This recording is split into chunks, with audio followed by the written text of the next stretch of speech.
Pessoal, boa tarde. Que a paz do nosso Senhor Jesus Cristo esteja com vocês. Hoje eu vim falar com vocês a respeito desses acontecimentos sociais e políticos no Brasil que estão levando ao extremismo, né? Atitudes extremistas, né? Por que as pessoas estão chegando aos extremos, né? Nessa briga política que a gente tem, que envolve o universo do nosso presidente, né, da República. Por que existe um grupo que defende piamente ele, né? Nós temos que pensar o que ele representa, né? Esse grupo, que é em maioria elitista, né? Em maioria ali são pessoas de classe média alta e alta, né? Que defendem o nosso presidente com a desculpa de que a pessoa dele é uma pessoa boa, de que ele é patriota, de que ele é cristão, de que, enfim, que ele é uma pessoa simples, que ele é uma pessoa boa. Essas são desculpas que eles usam, né, para estar defendendo a pessoa dele, quando na verdade eles querem defender esse universo que ele representa, né? O Bolsonaro, ele representa todo aquele universo extremista, excludente, né, que quer tirar os direitos do povo, né, que não gosta do pobre, né, que não quer que o pobre viaje, que o pobre tenha o direito, que possa estudar, que possa fazer uma faculdade, né? Esse grupo não aceita que as minorias sejam parte e tenham direitos sociais também, né? Inclusive, quando ele ganhou, muitas pessoas que compactuam com os pensamentos dele, parecia que tinha tirado uma coleira, né? Deram aquele grito de independência, de falar o que quer, né? E de tacar, né? Frases homofóbicas, falar mal de homossexuais, de negros, de mulheres, enfim. Esse pensamento elitista, ele nunca morreu, ele sempre existiu. E o Bolsonaro, ele representa esse universo elitista, né? Esse universo que quer que o povo se dane, né? Tanto isso é verdade, né? Rico não gosta de pobre, nunca gostou. Não gosta, rico não quer nada que o pobre, a não ser interesse em alguma coisa. Mas rico não gosta de pobre. Tanto é que a Bíblia nos alerta para isso, né? A Bíblia deixa bem claro isso. O pobre não deve se aproximar do rico, né? Porque não que ele vai querer o bem. Então o rico faz uma injustiça e ele brama. O pobre, porém maltratado, terá que se calar. Se você der a ele com largueza, ele admite a sua amizade, mas se não tiveres nada, ele te abandona. Se tens, fará convivência contigo, te esgotará sem nenhuma pena de ti. Se lhe fores necessário, ele te enganará e sorrindo te dará boas esperanças e te dirá: de que necessitas tu? Seduzir-te-á com seus banquetes, até que te esgotem duas ou três vezes, e por último zombará de ti. E depois, vendo-te, te abandonará, e abanará a cabeça, escarnecendo de ti. Humilha-te diante de Deus e espera na sua mão. Então, Deus é bem claro em relação a isso. Não espere nada, principalmente das pessoas abastadas, né? Deles não tem nada, não vem nada de bom. Isso é no livro de Eclesiástico, capítulo 13, Eclesiástico, tá? Na Bíblia Católica. Bom, não é regra também, né? Nós temos as pessoas mais ricas que trabalharam, né? Trabalharam muito, que são tementes a Deus, e Deus deu a eles a prosperidade, e eles sustentam a muitos, tá? São aqueles que trabalharam justamente e conseguiram a sua riqueza. Eu não tô falando dessas pessoas, tá? Mesmo porque essas pessoas são sempre mais ponderadas em defender ou esse ou aquele. Eles são mais cautelosos, tá? Uma pessoa temente de Deus, ela não fica defendendo político nenhum, porque político, ele não é para ser bajulado, ele tem que ser cobrado. Ele está ali trabalhando, ele tem que ser cobrado para que ele haja pelo bem comum, pelo bem de todos, né? O político, ele tem que agir pelo bem de todos, não pelo bem de um ou outro apenas, mas o bem comum, o bem feito a todas as pessoas, tá? Isso fala aqui também, ó, no Catecismo da Igreja Católica. Tem vários entornos aqui políticos, tá? De comutação política aqui, mas eu grifei um aqui em especial, que é o respeito à pessoa humana, né? Só se pode conseguir a justiça social no respeito à dignidade transcendente do homem. A pessoa representa o fim último da sociedade, a qual lhe está ordenada. A defesa e a promoção da dignidade da pessoa humana nos foram confiadas pelo Criador. Em todas as circunstâncias da história, os homens e as mulheres são rigorosamente responsáveis e obrigados a este dever, o dever da promoção da dignidade da pessoa humana. Então, quando eu milito por alguma coisa, eu tenho que pensar se eu estou preocupado com todos os grupos. Eu não posso agir em favor de um grupo só, em favor do meu grupo apenas. Eu tenho que agir em favor de todos. Isso é democracia. Que todos os grupos tenham direitos iguais, né? Que a diversidade dos grupos não interfira no andamento do direito das pessoas, né? Não é só uma minoria que tem que ter direito às coisas, né? Mas todos têm direito, né? É a dignidade. Todos têm direito a uma vida digna, né? Uma vida digna que cabe então uma distribuição mais igualitária, né? Mas o que acontece? Essa minoria que fica mais abastada, né? Ela, em sua grande parte, eles querem garantir que eles sempre estejam bem e o resto que se dane. Mas, infelizmente, esse pensamento e essas atitudes sociais podem gerar aí consequências desastrosas, tá? Ou eles pecam por omissão, tá?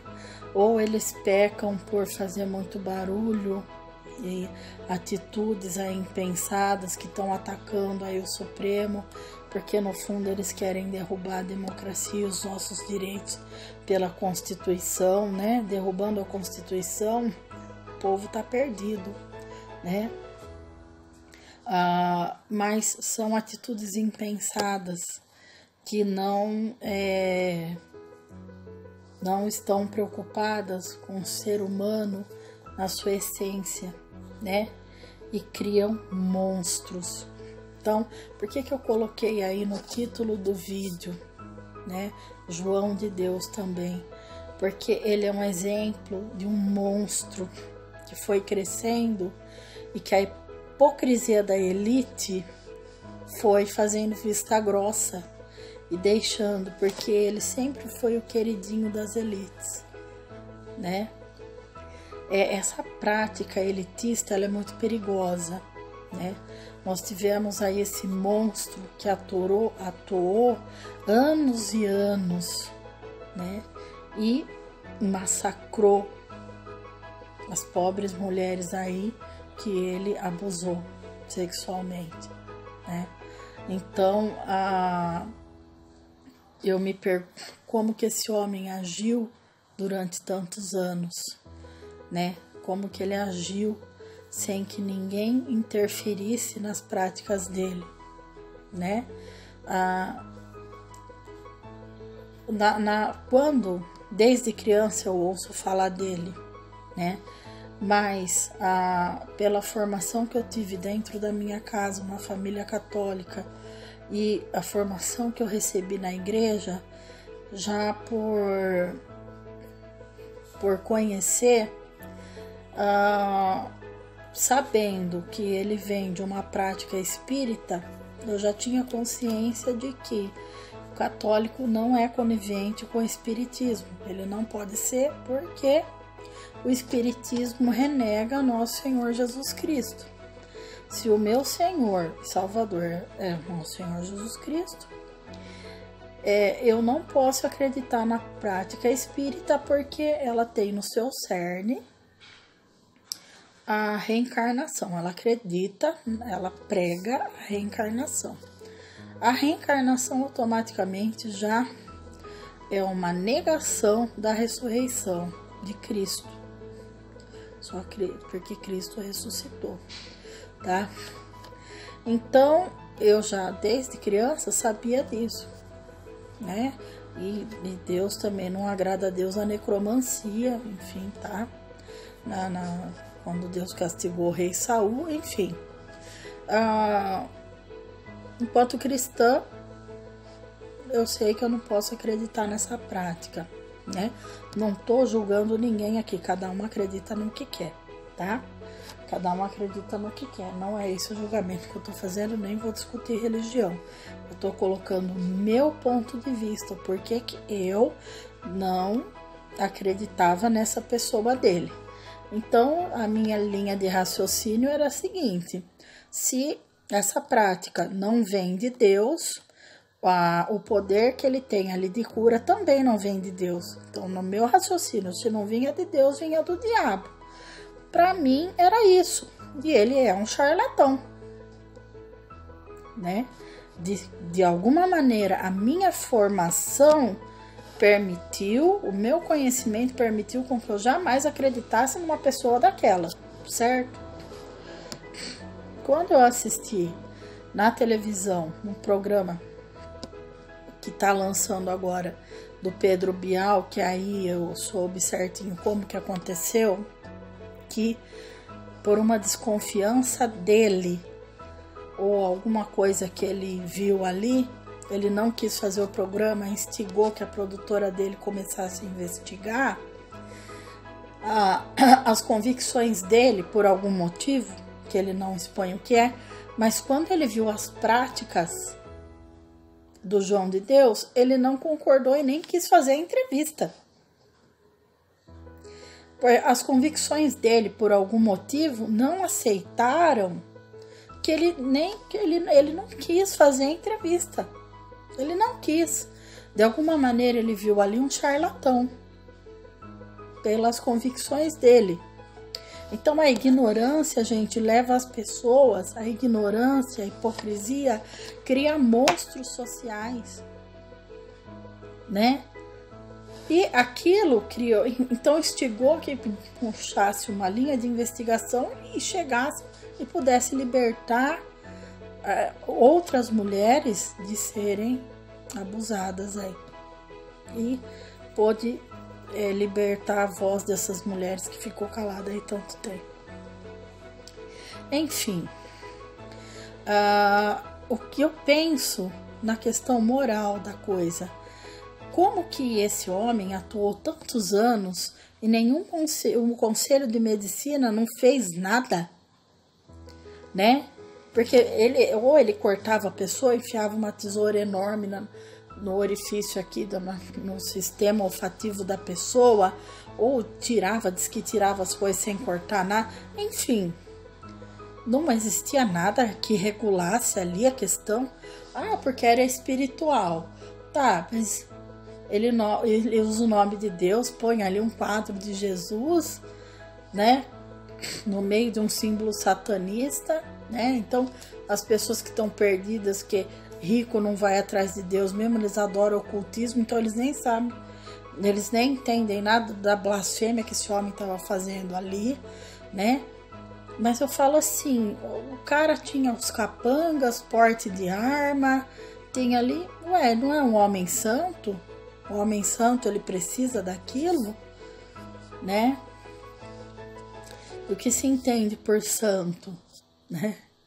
Uma pessoa ser considerada santa envolve muitos estudos, até mesmo para provar o milagre que ele fez. Não é assim. Então eu já tinha claramente que ele tinha uma possessão ali demoníaca para ele fazer os mandrakes que ele fazia, porque na verdade ele fazia mandrakes, ele fazia feitiços que podia até curar a pessoa ali só para enganar os trouxas. Tanto é o potencial sexual que ele tinha, né? Para abusar de uma de manhã, uma tarde, uma noite, enfim. O que eu quero dizer é o seguinte: esse extremo aí dessa elite que só pensa nela, fecha os olhos para os monstros que eles vão protegendo, né? Vai criando monstros, vai criando produtos sociais que massacram determinados grupos ou massacra o povo inteiro, né? O que o Bolsonaro tem feito um monte de desmando aí, que ele está fechando os olhos e sendo no mínimo negligente, né? Um sem vergonha que está acontecendo com a Amazônia. Nós vamos perder a Amazônia, né? Que tá um pandemônio lá, né? Estão acabando com tudo, né? Mas vamos defender o Bolsonaro, porque ele é um homem bom. O que ele é bom, gente? O que ele é bom? O político tem que ser cobrado, né?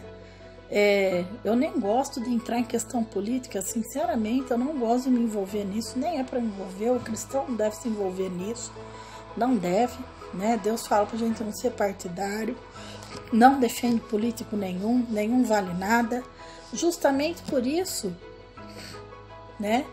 Mas eu só quero explicar o porquê que essa elite tá tão assim alarmada com Bolsonaro fazendo esse barulho. É o universo que ele representa. Ele representa esse universo excludente que eles adoram, né?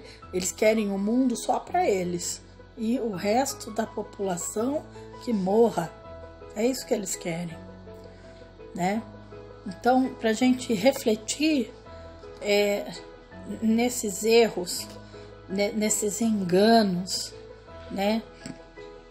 E ele está usando como chavão aquilo que é designado só para Jesus Cristo, é designado só para Jesus Cristo.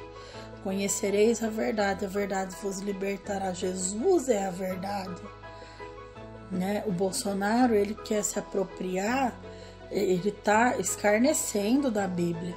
Ele tira sarro quando ele fala uma coisa dessa. Ele está blasfemando contra Deus, porque de cristão ele não tem nada. Ele não tem nada, tá? Ele não tem nada ali de imitação do nosso Senhor Jesus Cristo, tá? A verdade é Jesus Cristo. A verdade é Jesus Cristo. Ele não deve usar a palavra de Deus para a safadeza dele, tá?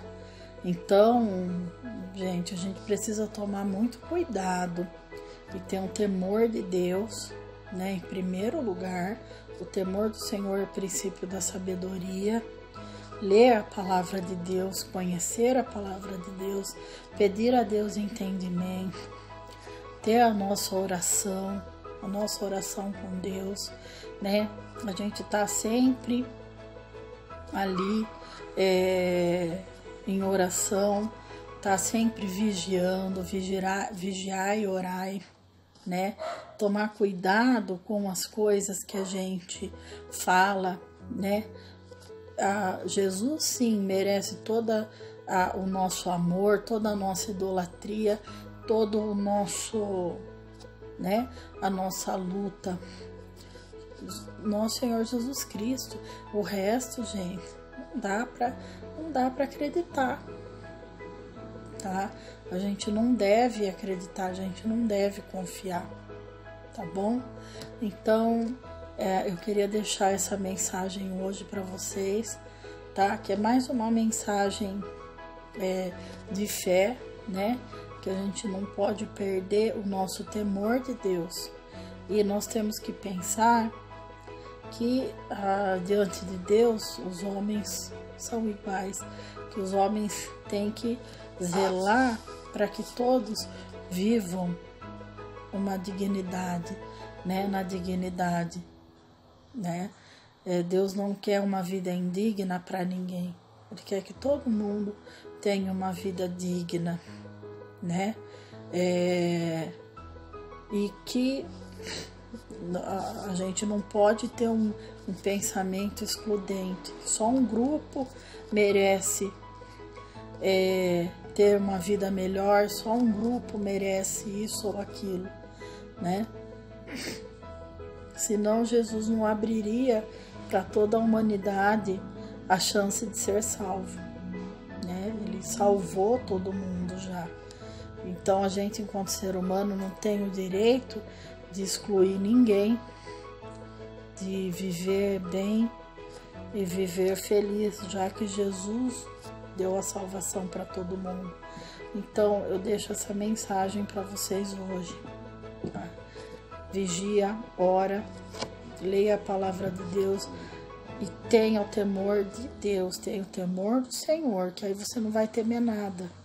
Nada que vier, você não vai temer e também não vai acreditar em nenhum falso, em nenhum corrupto que aí se coloca e quer levar muitos aí à perdição, tá bom? Fique em paz, fica com Deus. Um abraço.